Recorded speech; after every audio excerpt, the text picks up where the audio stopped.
म हिन्दू हो। म मरिहालेँ भने मलाई गाड्न मिल्दैन। मलाई विधिपूर्वक जलाइदिनु। जब मेरो सबै शरीर डढिसक्छ तब थोरै जस्तो आफूसँग राख्नु अनि अरू सबै बगाइदिनु।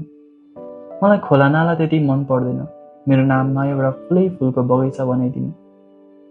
त्यो बगैँचाको बिचमा एउटा ठुलो ढुङ्गा राख्नु अनि त्यो ढुङ्गा तल मेरो अस्तु दबाइदिनु।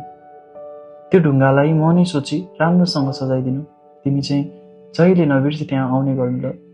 दिनभरि तिमीसँग के भयो सबै सुनाउने गर्नु ल। त्यो बगैँचा कहिले नबिर्सिनु ल। तिमीलाई भरोसा त लाग्दैन मेरो, तर मलाई तिमीमाथि भरोसा पुरा छ। म मरेर तिमीबाट टाढा भइसकेँ, तर भन्न अझै तिमीसँग धेरै कुरा छ। गलत सोचाइमा नबस्नु कि मैले तिमीलाई माया गरिनँ भनेर। गलत सोचाइमा नबस्नु कि मैले तिमीलाई माया गरिनँ भनेर। मेरो त अन्तिम सास पनि तिम्रै नामसँग गएको थियो। तिमी त रिसाएर बसेको थियौ नि। तिमीलाई कसरी थाहा हुन्छ कि मर्ने बेला मलाई कति गाह्रो भएको थियो।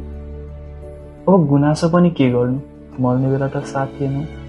अब गुनासो पनि के गर्नु, मर्ने बेला त साथ थिएनौ।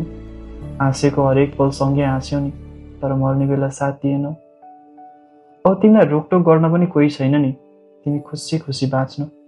मेरो त रुँदा रुँदै सास गयो। तिमी चाहिँ खुसी खुसी बाँच्नु।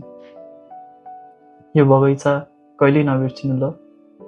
तिमीले बुझ्या जस्तो मेरो पीडाहरू यो बेजुबान फुलहरूले कहाँ बुझ्छ। शरीर मरेर टाढा भए पनि यो आत्मा सधैँ अमर हुन्छ। माया, यो बगैँचा कहिले नबिर्सिनु ल।